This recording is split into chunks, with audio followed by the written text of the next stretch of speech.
আসসালামু আলাইকুম রহমতুল্লাহি বরকাতু। আশা করি সবাই ভালো আছেন। আলহামদুলিল্লাহ, আল্লাহর অশেষ রহমতে আমিও ভালো আছি। আজকে কিছু মুরব্বীদের নিয়ে কথা বলবো।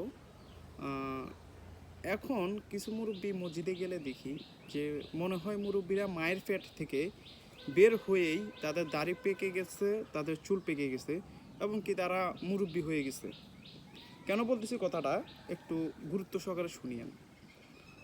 মসজিদের মধ্যে ছোট বাচ্চারা যাবে, বড় বাচ্চারা কিন্তু মসজিদের মধ্যে দুষ্টামি করবে না। একটা বয়সের পর করলে ছোট বাচ্চারাই করবে, কিন্তু যখন ছোট বাচ্চারা একটু কথা বলবে, পিছন থেকে আওয়াজ করবে, কিছু কিছু মুরব্বীরা সেটা খুবই মারাত্মকভাবে নেয়। এমনকি বাচ্চাদেরকে অনেক সময় মসজিদ থেকে ধাক্কা দিয়ে বের করে দেয়। কিন্তু আপনাকে এই রাইট কে দিল যে আপনি একটা বাচ্চাকে, যে আপনার ঘরে তো সে যায় নাই, সে গিয়েছে আল্লাহ পাকের ঘরে।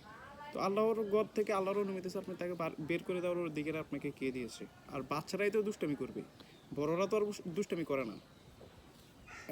অনেক অনেক দিন আগে বা অনেক বছর আগে একটা কথা শুনছিলাম যে যদি মসজিদের পিছনের থেকে যদি বাচ্চাদের আওয়াজ না আসে, তাহলে বুঝে নিও যে পরবর্তী প্রজন্ম খুবই মারাত্মক ক্ষতির সম্মুখীন হতে যাচ্ছে।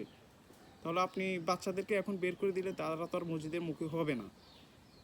উল্টো আমার মনে হয় কি প্রত্যেকটা মসজিদের মধ্যে বাচ্চাদের জন্য খেলা মানে চকলেটের ব্যবস্থা করা দরকার, যে তোমরা মসজিদে আসলে প্রত্যেক নামাজের পরে তোমাদেরকে চকলেট দেওয়া হবে। এমনকি আমি হয়তো বা ভবিষ্যতে এটা করবো, আমার চিন্তা ভাবনা আছে।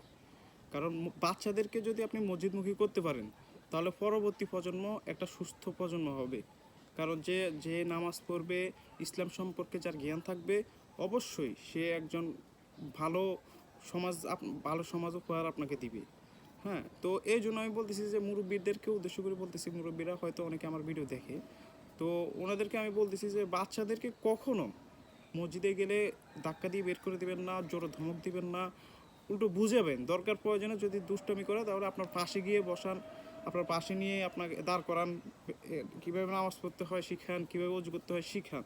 শিখতে শিখতে সে একসময় দেখবেন যে বুঝাবে যে মসজিদে কথা বলো না, মসজিদে কথা বললে আল্লাহ তাআলা গুনাহা দেয়, এভাবে বলবেন, তাহলে হয়তো বাচ্চা বুঝবে। কিন্তু আপনি ধাক্কা দিয়ে বের করে দেন, বকা দেন, এগুলো কি আমাদের মসজিদেও এরকম কয়েকজন করে।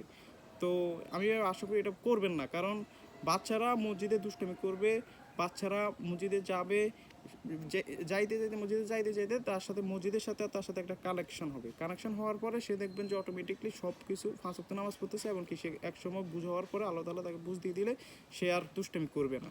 আমরাও ছোটোবেলা মসজিদে গেলে দুষ্টামি করতাম, বাট এখন তো আলহামদুলিল্লাহ আমরা দুষ্টামি করি না। বা আপনিও হয়তো বা ছোটো থাকতে করতেন, কিন্তু এখন আপনি বৃদ্ধ হয়ে গেছেন, যে এখন আপনার কী কারণে আপনি বাচ্চাদের উপরে আপনার রাগ কন্ট্রোল না করে আপনি তাদের উপরে রাগটা চাপতেছেন, এটা আমার প্রশ্ন মানে মাথায় আসে না।